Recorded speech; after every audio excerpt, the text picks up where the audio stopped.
Donc bonjour à tous. Merci d'être venus et d'être venus aussi nombreux pour notre spectacle. Nous sommes ravis de vous voir vraiment aujourd'hui parce que ce spectacle a été un petit peu difficile à monter après moult péripéties des uns des autres entre les périodes Covid, etc. Donc voilà, nous y sommes et on va enfin réussir à le faire. Nous sommes donc réunis aujourd'hui le 20 novembre. Alors cette date n'est pas tout à fait un hasard puisqu'elle fait suite au 11 novembre. Donc le 11 novembre qui est un moment de commémoration où on rappelle l'armistice de la Grande Guerre. Bien sûr, ces périodes de commémoration, ce ne sont pas que des moments où on pose une gerbe devant un monument aux morts. Ça va au-delà, avec une volonté de se souvenir et de garder mémoire de ces événements. Et c'est tout l'enjeu de ce spectacle que l'on va vous présenter. Un spectacle un peu en deux thèmes, un thème un petit peu plus sérieux avec Jean Bourgeon et une partie un petit peu plus théâtrale. Donc Jean Bourgeon, que voici sur ma droite, je pense qu'il est connu de pas mal de Guilméens et des alentours maintenant. Donc Jean Bourgeon, qui est historien, qui a enseigné pendant 40 ans dans un célèbre lycée nantais, qui est toujours à la retraite, un inlassable chercheur et pédagogue. Il a participé à de nombreux ouvrages historiques avec d'autres personnes, mais en indépendant également. Et Guinée-Pinfo bénéficie très largement de ses recherches. Vous suivez peut-être les uns et les autres les feuilletons autour de l'histoire de nos monuments aux morts. Nous avons eu 2 épisodes dans le bulletin municipal. L'épisode 3 va bientôt arriver en janvier prochain. Et je sais que vos recherches sont très attendues et appréciées de tous. Et vous avez encore en travail de belles recherches à nous proposer, qui fera l'enjeu d'un bel ouvrage à venir. Voilà, donc cette conférence a été créée à l'occasion du centenaire. Entre 2014 et 2018, vous avez, Jean, créé tout un cycle de conférences que vous avez pu dévoiler sur cette période-là. Vous m'avez raconté tout ça, et notamment cette conférence qui racontait l'histoire de soldats qui ont monté un théâtre, une revue aux armées, donc avec les moyens du bord. Cette histoire nous a paru très intéressante. Vous avez essayé à l'époque, avec la ville de Nantes, de monter ce spectacle avec une troupe d'acteurs et de musiciens, et il s'est trouvé que ça n'a pas pu se faire sur la ville de Nantes. Et donc nous sommes dit, à Guémené, on n'a peut-être pas les moyens financiers de Nantes, mais on a une grande richesse humaine, et nous, on va y arriver à monter ce spectacle. Et bien, c'est chose faite aujourd'hui. Et donc, c'est en toute modestie que nous allons vous présenter les choses, avec une troupe d'acteurs et de chanteurs amateurs. Donc, nous vous demandons beaucoup d'indulgence. Et ils vont être heureusement accompagnés par de bons musiciens. Donc, je vous présenterai tout le monde à la fin. Et c'est Manu qui va nous donner le coup de clairon pour démarrer ce spectacle. Donc, je vais vous demander d'être très attentifs. Vous allez retourner comme quand vous étiez à l'école. Vous allez écouter votre professeur d'histoire. Parce que pour comprendre, vous allez voir que les soldats, enfin les acteurs vont vous faire des petites scénettes bourrées de jeux de mots qu'il va falloir comprendre. Donc écoutez bien les explications de Jean. Et puis vous pourrez à la suite du spectacle, si vous souhaitez en avoir plus, vous procurer le petit livret qui raconte l'ensemble de ces événements. Et bien écoutez, je vous dis, Jean, les amis, c'est à vous.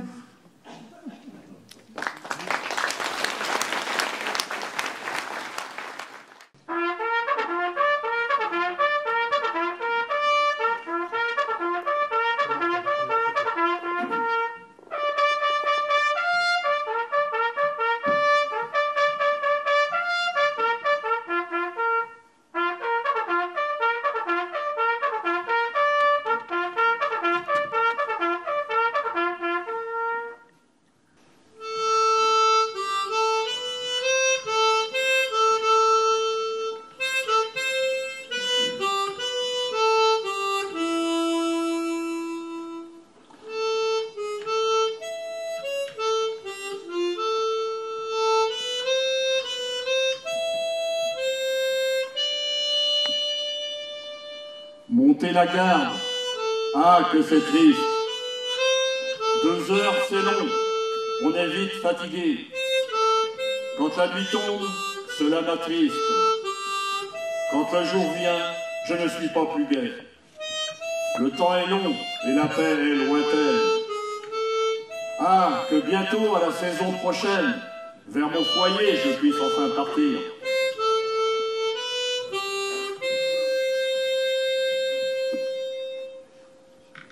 Cette complainte d'une sentinelle montant la garde aux tranchées est extraite d'une pièce de théâtre écrite et jouée par des soldats de la région nantaise en 1915.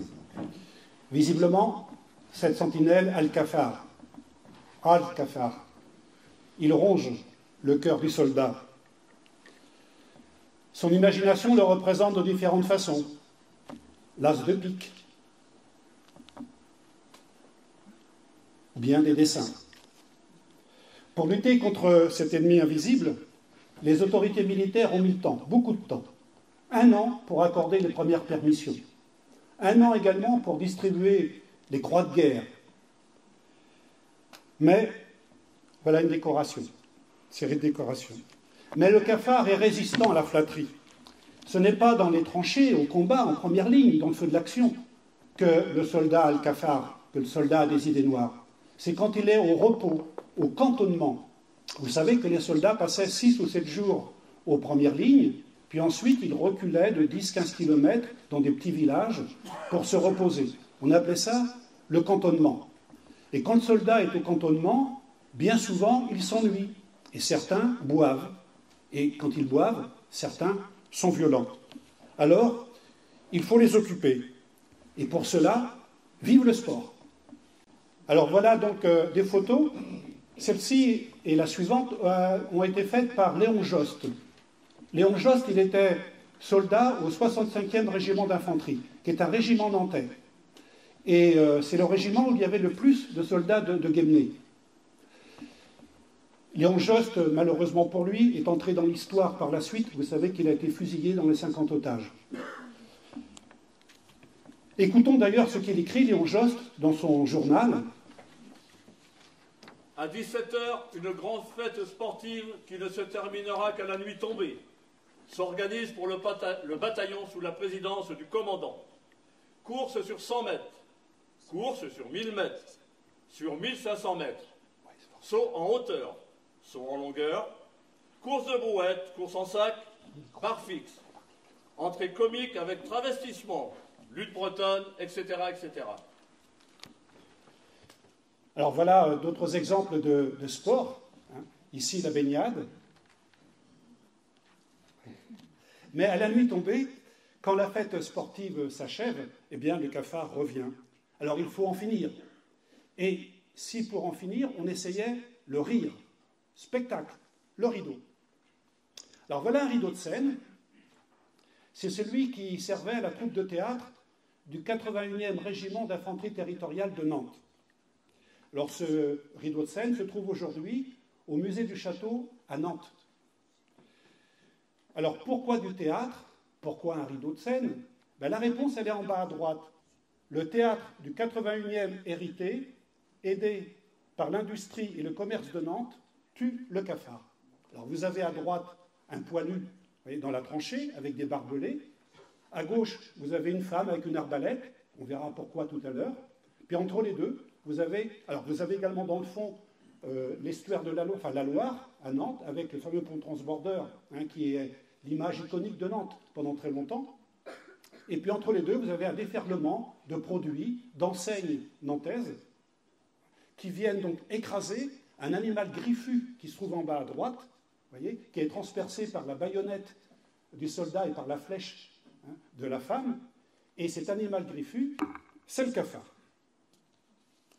Alors c'est pour tuer le cafard que les chefs militaires ont eu l'idée du théâtre aux armées. Alors quand on parle du théâtre aux armées, il y a 3 types de théâtre. Il y a le théâtre qu'on joue à l'arrière, à Nantes ou à Guémené, et qui parle de la guerre. Il y a ensuite le théâtre de l'arrière qui monte au front. C'est le cas par exemple de la troupe de Félix Mayol. Alors Félix Mayol, c'est le 3e personnage avec le chapeau blanc en partant de la gauche. C'était un artiste célèbre à l'époque. Il était rendu célèbre par une chanson que vous avez tous entendue, c'était « Viens Poupoule, viens ». Ça doit vous rappeler quelque chose. Hein. Et il faisait également des opérettes. Et là, donc, sa troupe, comme d'autres troupes d'ailleurs, hein, va sur le front, dans les cantonnements, pour distraire les soldats. Et puis, il y a un troisième type de théâtre aux armées, c'est les pièces de théâtre qui sont écrites et jouées par les soldats eux-mêmes. Et c'est ce théâtre dont on va parler cet après-midi. Donc, en 1915, dans une note datée du 18 novembre, le général qui commande la 10e armée, alors la 10e armée, c'est celle qui regroupe tous les régiments de la région ici. Eh bien, dans cette note, le général incite les militaires, récompense à l'appui, à créer des salles de récréation, d'organiser des séances récréatives et musicales pour rendre aux troupes le séjour dans les cantonnements aussi agréable que possible pendant la période d'hiver. À cette époque, le 81e hérité, qui en temps normal est basé à Nantes à la caserne Cambronne, combat sur le front d'Artois. Ils sont à peu près à 10 km au sud d'Arras, dans un petit village qui s'appelle Beaumais-les-Loges. Beaumais-les-Loges, retenez parce que vous allez voir que par la suite, il va y avoir un jeu de mots avec ça. Alors, le 81e hérité est composé, comme je le disais, de territoriaux. C'est-à-dire que ce sont des soldats qui ont entre 30 et 40 ans, qui n'auraient jamais dû être en première ligne, qui étaient prévus pour être dans l'intendance. Mais vous savez que la guerre a débuté très fort en 1914, il y a eu beaucoup de morts, une véritable hémorragie, et donc on a fait monter les territoriaux en première ligne, ce qui fait que les régiments territoriaux ont eu beaucoup de pertes, et ça a été le cas du 81e hérité.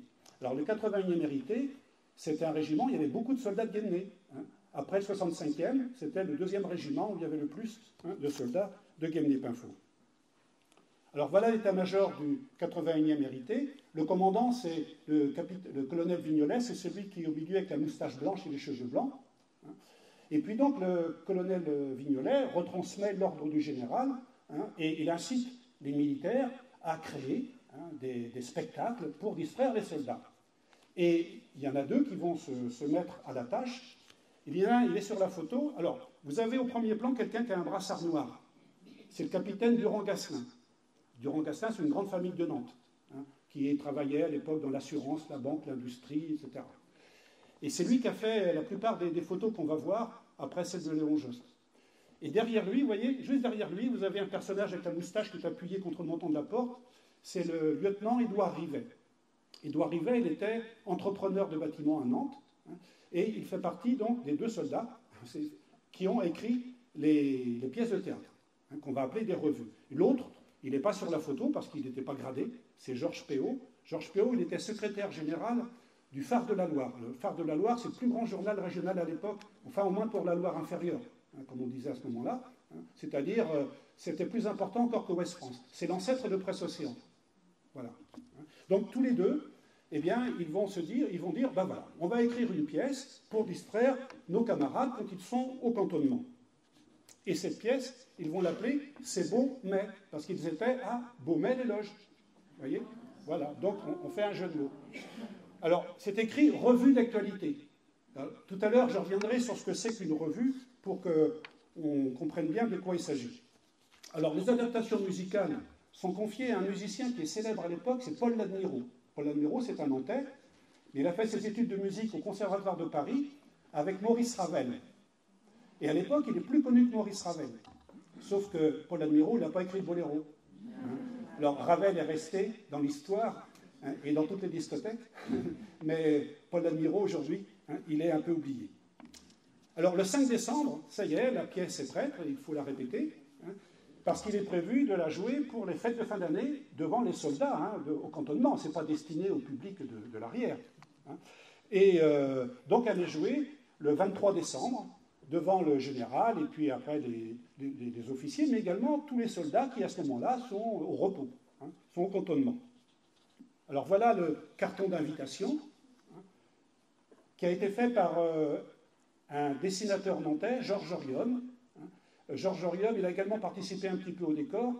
C'est quelqu'un à l'époque qui était connu à Nantes. D'abord, son grand-père avait été maire de Nantes, mais lui, il a travaillé avec d'autres grands dessinateurs et peintres nantais. Je pense à Jean-Émile Laboureur et à Jules Grandjour. Donc ça, c'est le carton d'invitation.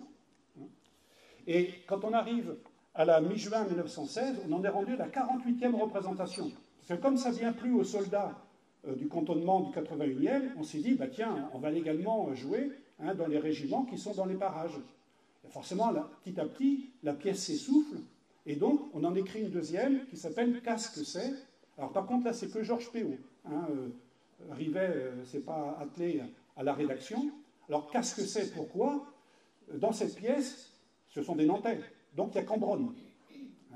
Et Cambronne, il dit son nom assez souvent, mais il dit aussi qu'est-ce que c'est, parce que le thème, c'est l'introduction du casque Adrien. Vous savez, le fameux casque. Avant, les soldats, ils avaient un képi ou un canot sur la tête. Et ça ne protégeait pas beaucoup. Et donc, on a décidé de distribuer des casques, on appelait le casque Adrien. Et donc, Cambronne sans arrêt dit qu'est-ce que c'est, qu'est-ce que c'est. Voilà. C'était un principe, un petit ressort comique pour distraire les gens. Et les revues obéissent à des règles particulières.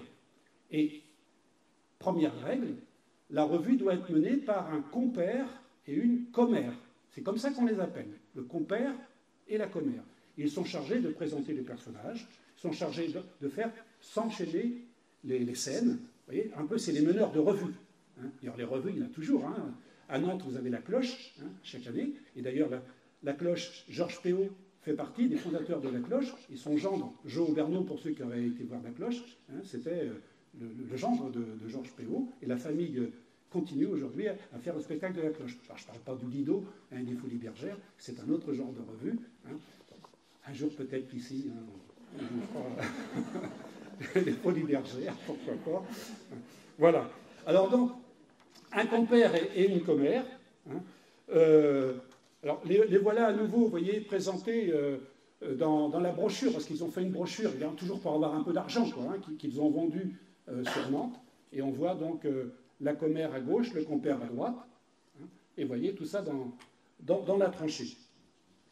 Alors, la revue doit avoir un titre drôle, fonctionnant sur un jeu de mots. Alors, je vous ai dit, la première, Baumel-les-Loges, par référence au village de... c'est Beaumet, pardon, par référence au village de Beaumet-les-Loges. Alors, voilà d'autres titres de revue, parce que il n'y avait pas que le 81e qui faisait des spectacles. Voilà, je vous laisse regarder. La revue doit alterner des scénettes et des chansonnettes adaptées sur les airs connus pour créer une connivence avec le spectateur. Et tout ça a une cadence endiablée. Il faut amuser, enthousiasmer le public. Donc une multiplication de tableaux, de personnages. Dans ces Beaumet, on fait défiler 42 personnages qui sont joués par 9 acteurs. Et dans Qu'est-ce que c'est, 38 personnages qui sont joués par 10 acteurs. Voilà une photo de la troupe. Alors, celui qui a le brassard noir au premier plan, là, c'est lui le lieutenant Rivet. Puis à côté, à sa gauche pour vous, c'est Péot. Et Georges Ladmirault est le troisième, Paul Ladmirault le troisième en partant de la gauche en haut. De la droite, pardon, en haut. Voilà. Donc la troupe. Alors pour la plupart, ce sont des officiers ou sous-officiers, parce que ils ont du temps, puis on va voir aussi que ça exigeait de certaines connaissances. Voilà. Alors ça, c'est la troupe en répétition au mois de décembre 1915. Ah! Oh, merveille! Permettez-moi, chère madame, de me présenter. Je suis le délégué des embusqués, chargé de visiter le front afin de donner notre adhésion à l'exécution de la loi d'Albier. Et j'avoue que ma tâche ne manquera pas d'agrément. J'éprouverai certes un grand plaisir à vous explorer dans tous les coins, si toutefois vous voulez bien me le permettre. Comment donc? Mais ne vous gênez pas. Mieux encore, je vais vous emmener chez moi où je serai plus à l'aise pour vous montrer tous mes agréments. Viens avec moi visiter mon domaine. Dans mon boyau, il n'y a pas de danger. Chaque jour, vois-tu, le poilu s'y promène. C'est une des joies qu'on a dans la tranchée. Oui, partons sans plus tarder pour la tranchée, pour la tranchée. J'ai hâte d'aller visiter ta petite tranchée, ta petite tranchée. Oui, partons sans plus tarder, pour la tranchée, pour la tranchée. Il faut aller visiter la petite tranchée, la petite tranchée. Il veut aller visiter ma petite tranchée, ma petite tranchée.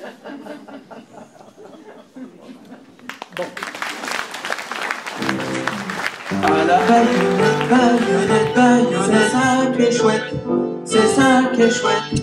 On peut sans hésiter rentrer dedans, y'a qu'à nous faire signe en avant. Et il y a du plaisir, du plaisir, du plaisir, c'est pour la France. On peut mourir, voilà comment se battaient de grands cœurs les soldats de l'empereur. Il y avait autrefois des empereurs et des rois qui avaient l'âme chevaleresque. Ils se battaient crânement, ils m'ont prouvé, comment. Je les ai tous eus, ou presque, rien qu'avec un mot, un geste, tourné vers le drapeau. Tous mes soldats en sabots, sur les Allemands, Autrichiens et Ottomans, se précipitaient en criant. À la baïonnette, baïonnette, baïonnette, c'est ça qui est chouette, c'est ça qui est chouette. On peut sans hésiter rentrer dedans, y'a qu'à nous faire signe en avant. Et y a du plaisir, du plaisir, du plaisir, c'est pour la France, on peut mourir. Voilà comment battre de grand cœur les soldats de cet empereur. Maintenant, mes anciens ennemis se sont enfoncés sous terre. C'est dans les tranchées qu'ils se sont cachés. C'est plutôt une drôle de guerre. Liquide enflammé, des gaz pour vous asphyxier, des canons à longue portée sont les instruments que Guillaume le dément emploie, dit-on, maintenant. Plus de baïonnettes, baïonnettes, baïonnettes, ce n'est plus chouette, ce n'est plus chouette.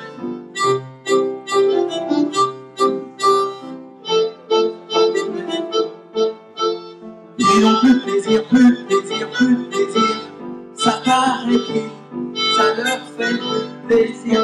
De grand cœur, les soldats, c'est empereur.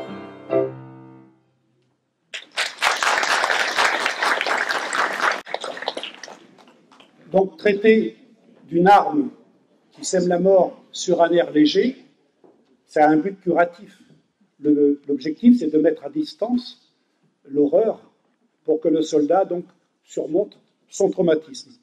C'est également ce qui est arrivé donc avec une autre arme, la mitrailleuse, qui est chantée sur un air de Vincent Scotto, la Tonkinoise. Alors, le premier à composer une chanson sur la mitrailleuse sur l'air de la Tonkinoise, c'était Théodore Botrel. On en reparlera un peu plus loin, qui passe sur le front et qui chante beaucoup donc la mitrailleuse. Mais pratiquement toutes les troupes de théâtre qui se sont constituées sur le front ont composé leurs chansons sur la mitrailleuse. Alors voici la version des soldats du 81e hérité.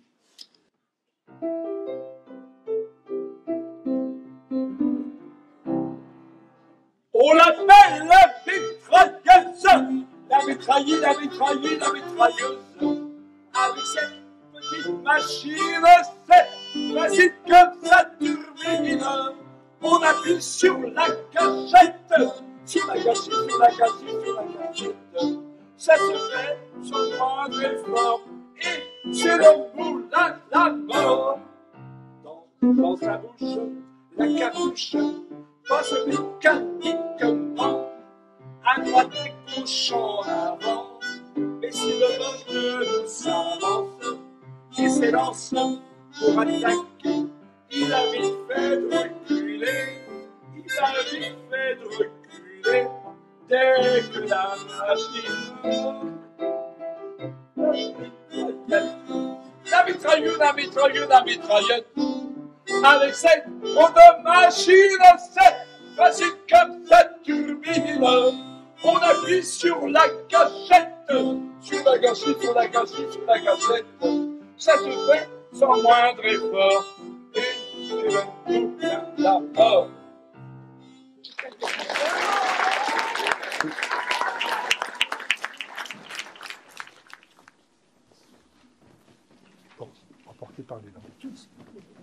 Yes, it's very, very beautiful.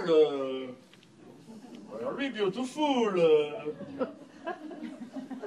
Monsieur n'est pas d'ici? Ah, non. Quel air étrange! En effet, quelle étrangère. Monsieur vient de loin, sans doute. De Berle-au-Bois. Allons donc. J'ai dit de Berle-au-Bois, pas de London. Ah, je le comprends. Monsieur est notre allié. Yes. Entente cordiale. Enchanté. Permettez. Le chantement, il est pour moi. Permettez. Je veux. Louis XIV aurait dit nous voulons. Eh bien, moi, je dis je veux, je veux, je veux. Oh, cet homme d'outre-mer m'a démonté la Manche. Et dites-moi, pétulant insulaire, que faites-vous ici? Je suis l'homme de liaison. Ah, vous tombez bien mal ici, aucune liaison n'est possible. Pas de femme, ainsi le veut le général. Le général, dans le Angleterre, pas de femme possible. Mais dans le France, beaucoup de petites femmes pour le moi. Au moins, vous êtes modeste. C'est ta gueule? Soyez poli. Non, je dis c'est la gueule de vous. Mais dites donc, ça ne vous regarde pas? Oh, je sais, mon gouvernement s'occupe toujours des choses qui ne le regardent pas. Si c'est ainsi. Oh, petite miss, je vous trouve très confortable, très capitonneuse. Et je voudrais marier vous contre moi. Prenons les dents. Ça ne traite pas avec vous. Je veux. Vous l'avez déjà dit. Mais vous savez, je suis anglais, tenace et amoureux. Ce ne sont pas là vos seules qualités. Les autres. Les autres se voient moins. J'aime aussi beaucoup le whisky et le gigue. Ah, si vous savez la gigue, eh bien gigoutez-nous donc quelque chose. Allez-y, mon cher Rodingain. Je veux.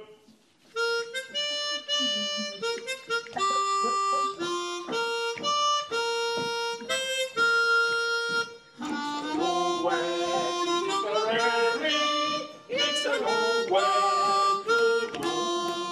It's a long way to Tipperary.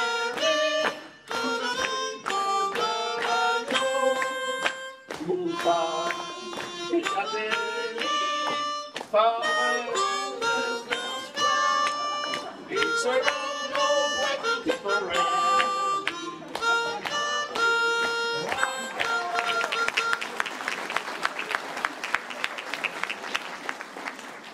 Les soldats donc écrivaient pour certains des spectacles et d'autres réalisaient donc sur des feuilles recto verso la plupart du temps des petits journaux humoristiques. Ils ont toujours l'uniforme de 14. Et on ne peut pas dire que malgré l'augmentation de la solde, ils avaient l'air très riches. Donc on écoute le soldat devenu riche par l'augmentation de la solde nous raconter comment il vit tout ça. Merci, merci pour la langouste. Ah, allons donc. On a gagné un sacré pognon. On ne sait qu'en faire. On est kiff Rothschild.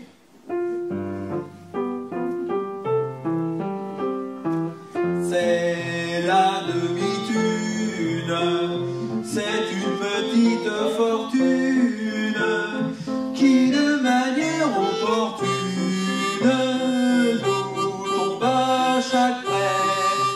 C'est la demi-thune, c'est une petite fortune qui de manière opportune nous tombe à chaque près.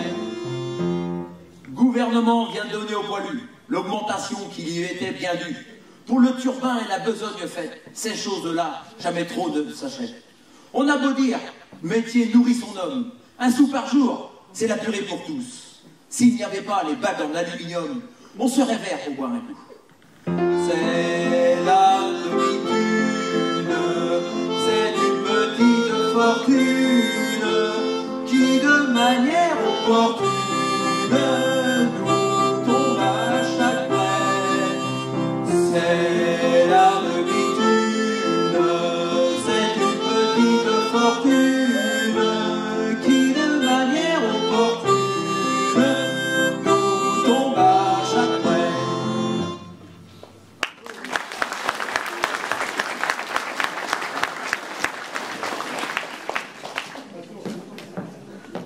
la revue, c'est aussi une revue d'effectifs.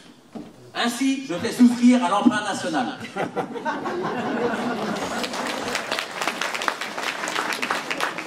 C'est l'effet de la langouste, tu avais oublié un peu. Bon. Oui, donc je disais, c'est une revue d'effectifs. C'est-à-dire que les gars qui sont dans la salle, ils occupent dans l'armée des postes différents et ils voudraient se voir sur scène. Je préfère les Bretons, ils sont tendres et doux. C'est comme du poulet, c'est comme du poulet.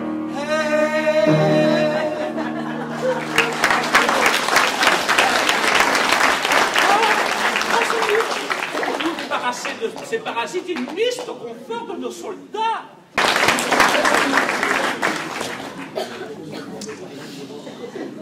C'est par l'humour toujours qu'on traite d'une autre question hygiénique, les toilettes.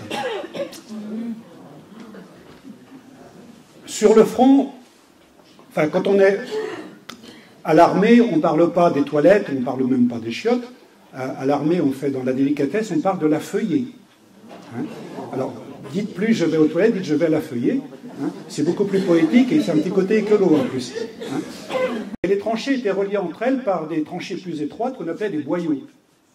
Et il y avait toujours un boyau qui était réservé pour servir de toilette, qu'on appelait le boyau de la feuillée. Voilà. Eh bien, le boyau de la feuillée, ça devient un personnage, ça devient un acteur qui vient nous raconter ses états d'âme, autant dire qu'il en voit de toutes les couleurs. Ah oui, alors j'oubliais une chose. On n'a pas retrouvé l'air de la chanson sur laquelle intervient notre boyau de la feuillée, mais ça s'appelait « Le sentier rempli de merle ». Le petit oiseau, merle. Excuse-moi. J'ai oublié de me commenter. Dans mon sentier, n'entendez-vous pas, comme un bruit de vagues qui déferlent? C'est qu'un poilu égare ses pas, dans mon sentier rempli de mer. Car je suis le boyau de la feuillée, le plus choyé du service de santé.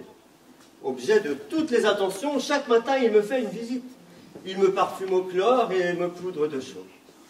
Malgré sa sollicitude, j'ai peine à être de son goût. Il m'accuse de tous les méfaits. Il prétend que je vois toujours l'envers des choses. Et pourtant, les poilus ne s'éloignent pas de moi. Au contraire, il faut voir avec quel empressement ils se précipitent pour me confier le trop-plein de leur cœur. Car leur confiance en moi est telle qu'ils n'hésitent pas même à me confier leur correspondance. Que de secrets j'ai ainsi connu, que de lettres d'amour, commencées dans un baiser, ont fini au bout de mon boyau. Oh, je suis devenu bien philosophe. Allez, au besoin, égarez vos pas, dans mon sentier rempli de merle.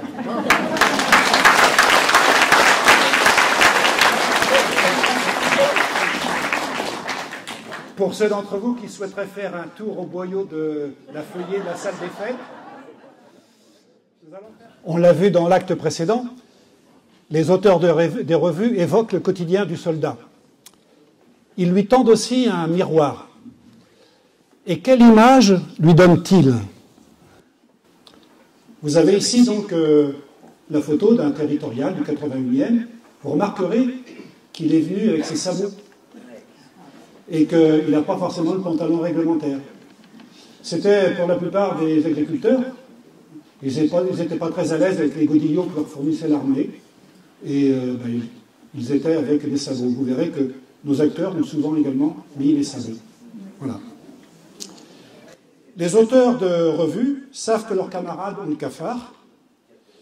Et pour faire face aux désillusions, au désespoir parfois, ils veulent lui offrir un portrait type, un portrait mythique. D'une revue à l'autre, le vocabulaire utilisé est toujours un peu le même. Il y a des termes positifs. Quand on parle du poilu, on utilise les termes héros, brave, fier, vaillant, lascar, blagueur. D'autres termes sont moins flatteurs. Ronchonner, grogner, se laisser aller, tirer au flanc. Mais là aussi, on les retourne. Grogner, oh, mais il y a eu les grognards de Napoléon, hein, et ils ont conquis le monde. Et Comme si cela ne suffisait pas, on remonte très loin dans la généalogie du poilu, on remonte aux preux de Charlemagne, aux croisés, aux chevaliers du Moyen-Âge, aux soldats de l'an 2. Et dans la revue Qu'est-ce que c'est Napoléon en personne qui vient dresser un arc de triomphe, on va dire, au poilu. Et donc, on écoute Napoléon en personne aujourd'hui à Gagner.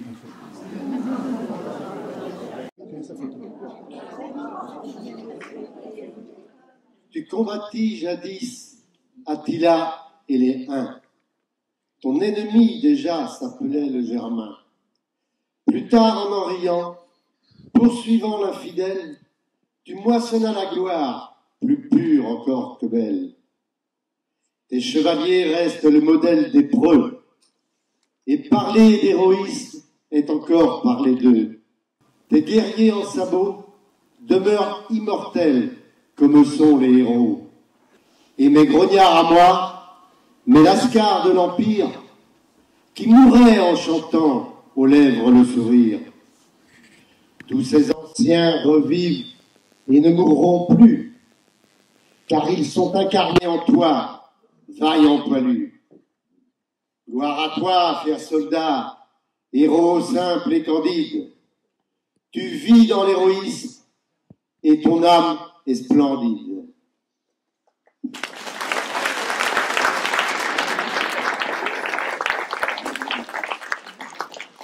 Donc Napoléon en personne distribue un brevet d'héroïsme aux soldats du 81e.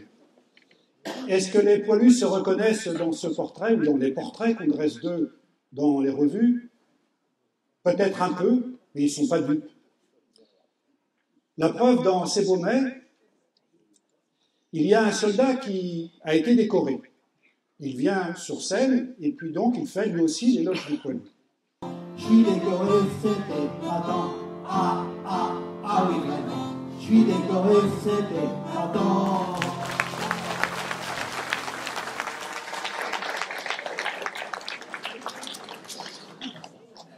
Le héros à la croix de guerre, n'en est pas un. Et donc tout le discours qu'il a construit pour faire des poilus des héros, ce discours il n'est plus très crédible. Et on se rend compte que tout simplement on a dressé un portrait flatteur du poilu pour correspondre à ce que fait la propagande dans le pays à travers les journaux à l'époque. Et dans la pièce ou dans les revues, on enfonce le clou. On n'hésite pas à montrer les faiblesses des poilus. Ce sont des soldats qui s'adressent à d'autres soldats. Il faut bien se rendre compte que ces pièces ne sont pas faites pour l'arrière. Donc on se dit les choses assez crûment. Et donc dans Ces beaux mets, il y a un soldat qui est bien portant, mais qui essaie de se faire porter malade pour ne pas retourner sur le front, pour ne pas retourner en première ligne. On l'appelle le soldat fricoteur.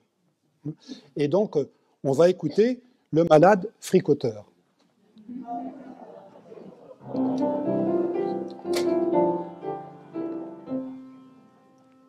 J'ai demandé hier soir au sergent de semaine, coupé au tranché à l'arnette prochaine. J'ai assez trimé autour aux copains, il répondit rien.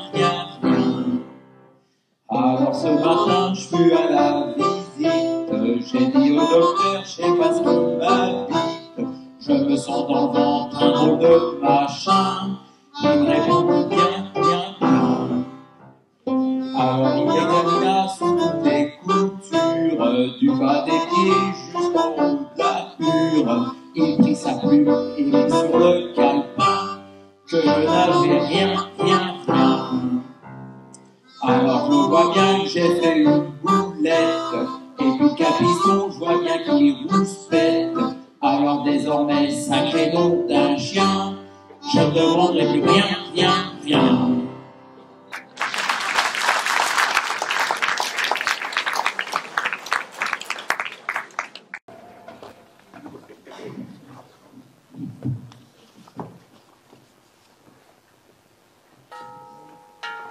Camarade, pas capote. Camarade, pas avec toi, sale bestiole. J'ai plutôt envie de te foutre une pâtée, oui. Camarade, pas capote. Alors, allez, et vous, lève-toi, feignant. Tu venais encore pour moucharder, sale cafard. Non, bonne française. Moi pas moucher, moi pas cafard, mais moi pas manger, plus de bidoche, plus de confiture, rien plus que du pain caca. Alors moi, senti ton rata, moi déserté pour venir manger chez Français. Ah, alors on bouffe plus en Bouchy. Il n'y a plus que du pain caca. C'est encore bien bon pour vous, bande de tas de cochons. Mais j'y pense, si vous avez tous la dent, je vais dire aux copains de vous envoyer des marmites. Camarade, camarade, pas marmite, pas capoute. Imbécile, tu comprends rien. Je vais dire aux copains d'envoyer des marmites de rata sur le parapet. Comme ça, tous tes saligots de frangins, ils vont venir y goûter. Et il n'y aura plus qu'à les ramasser. J'en parlais au capitaine. Sûr qu'il va en rôter de mon idée. Bon, allez, tu viens bouffer? Après tout, t'as le droit maintenant que t'es... Pardon. Après tout, t'as le droit maintenant que tu es désarmé. Hein? T'en ferais pas autant pour moi, tiens. Mais nous, on est comme ça, les Français. On respecte l'ennemi désarmé. On ne coupe pas les mains aux gosses, nous. On ne tue pas les vieux et on ne brûle pas les civils, nous. Et on ne viole pas les femmes, on n'est pas des lâches, t'entends-tu? Camarade, camarade. Ah, allez, bien bouffé. Par contre, vous se pète pas, hein. Sinon... Camarade, camarade. Ah, merde. C'est moi, cuistot, joyeux cuistot. Oh, j'ai une copain de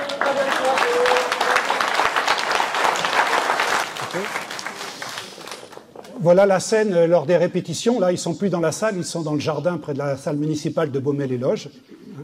Voilà, vous reconnaissez l'allemand, le cuistot, et puis le compère et la commère. Voilà. Donc l'allemand, le Boche, est ridiculisé, il est diabolisé, ce qui permet, en contrepartie, de dresser un portrait flatteur du soldat français, d'opposer l'Allemagne, royaume de la barbarie, à la France, défenseur de la civilisation. On est dans le stéréotype, dans la caricature. Mais est-ce que vous avez remarqué ce passage? Alors, tu viens croûter, après tout, tu es un homme comme les autres, maintenant que tu n'as plus de fusil. T'en ferais pas autant pour moi. Le temps d'une répartie, voilà que l'Allemand n'est plus foncièrement mauvais. Sous l'uniforme se cache un homme, très ressemblant au poilu d'en face. Et à ce moment flotte sur scène l'esprit des fraternisations de Noël 1914 et de Pâques 1915, auxquelles ont participé quelques soldats du 81e hérité. Alors, je rappelle, à Noël 1914, dans certains endroits du front, dont l'Artois, des soldats allemands et français sont sortis des tranchées, sans les armes, se sont parlé. Il y a même un soldat allemand qui a créé, sachant qu'il y avait des Français, des Nantais en face, vive 30 mous. On suppose qu'ils s'entendaient, les tranchées étaient très proches, à peu près 80 ou 100 mètres parfois entre les tranchées allemandes et les tranchées françaises, ils s'entendaient parler, sans doute que le gars était venu comme marin à Nantes, et il a crié « Vive 30 mous ». Donc il y a eu des fraternisations, il y en a eu également à Pâques, ça n'a pas duré très longtemps, le temps d'une fête, et chacun après est retourné dans sa tranchée, puis on a recommencé à se tirer dessus. Alors voilà une photo qui a une histoire particulière. Le capitaine Durand-Gasselin a trouvé dans la poche d'un officier allemand qui avait été tué une pellicule. Il l'a fait développer, il y avait cette photo. Et donc, on peut supposer que l'officier allemand avait photographié ses soldats. Et vous pouvez voir que si l'uniforme est différent, on a affaire des deux côtés à des hommes qui sont quand même très ressemblants et personne n'a l'air d'être heureux d'être présent dans cette guerre. Quand les soldats sont au cantonnement, même parfois quand ils sont dans la tranchée, qu'ils ont un peu de temps libre, ils récupèrent des douilles, vous savez, les douilles d'obus, qui sont en cuivre, et puis soit ils les décorent, soit ils en font des petits objets, des coupes-papier, des choses comme ça, ou des bagues qui sont destinées à la fiancée, à la femme, à l'épouse, à la maman même. Et on en a fait une chanson dans la revue sur l'air des petits mouchoirs de Cholet. Et donc, on écoute les fabricants de bagues.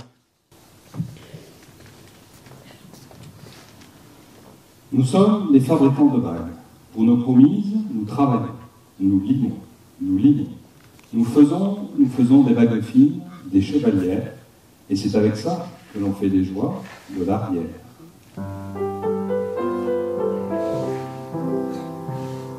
Dans les loisirs de la tranchée,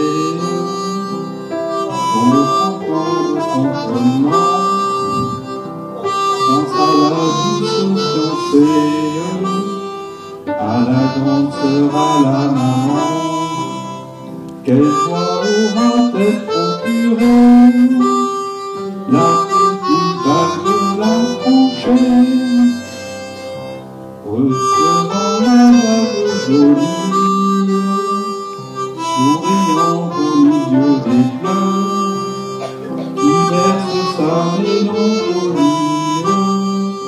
La France est rêve de bonheur, c'est l'arme de la foi jurée, la petite balle de la tranchée.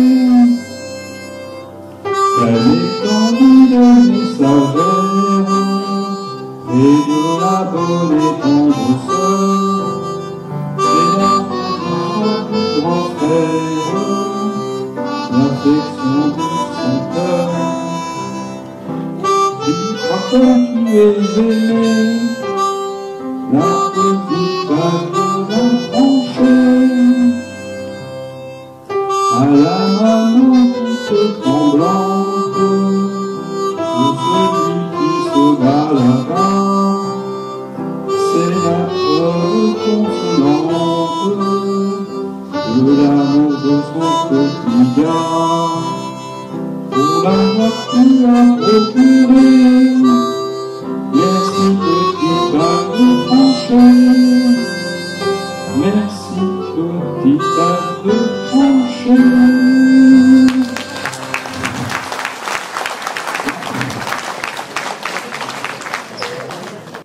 Alors beaucoup de familles ont conservé donc des restes ou des produits de ce qu'on appelle l'artisanat des tranchées, hein, comme ici, vous voyez les coupes-papier, ou bien comme l'obus qu'il avait sous le bras, hein, la douille d'obus qu'il avait sous le bras. Et revoilà l'embusqué. Hein, ici, dans une revue satirique de l'époque, pas une revue de tranchée cette fois-ci, hein, une revue satirique, la Baïonnette, ça s'appelait. Alors le poilu donc pleure son foyer abandonné, il est inquiet aussi. Il se demande est-ce que sa femme lui est fidèle, est-ce qu'elle ne l'oublie pas dans les bras d'un embusqué. Dans ces baumets, un soldat rentre de permission et il est interrogé par le compère et on écoute donc ce moment. Autour du pays, bon père missionnaire, sous les blancs rayons de la lune claire, à quoi rêves-tu? Maudis-tu ton sort? Maudis-tu la guerre sous la lune claire? Je rêve tous ceux qui sont à l'arrière, qui en foutent et qu'on laisse faire, et qui papillonnent la blonde à la brute, et qui papillonnent la blonde à la brute.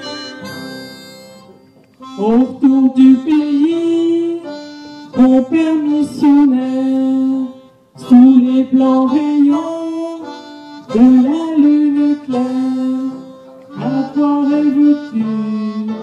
Maudis-tu ton sort? Maudis-tu la guerre sous la lune claire? Je pense au Pékin qui gagne du pognon, tandis que nous, on reçoit des lions. Et Camas du pèse, c'en est une fortune. Et Camas du pèse, et c'est une fortune. Autour du pays, bon père missionnaire, sous les blancs rayons de la lune claire, à quoi rêves-tu? Maudis-tu ton sort? Maudis-tu la guerre sous la lune claire? Je pense au lion que je ne connais pas, fils d'un embusqué que je ne connais pas, Camas une fortune, Camas du pèse, c'en est une fortune. Non, non, non. Mon père.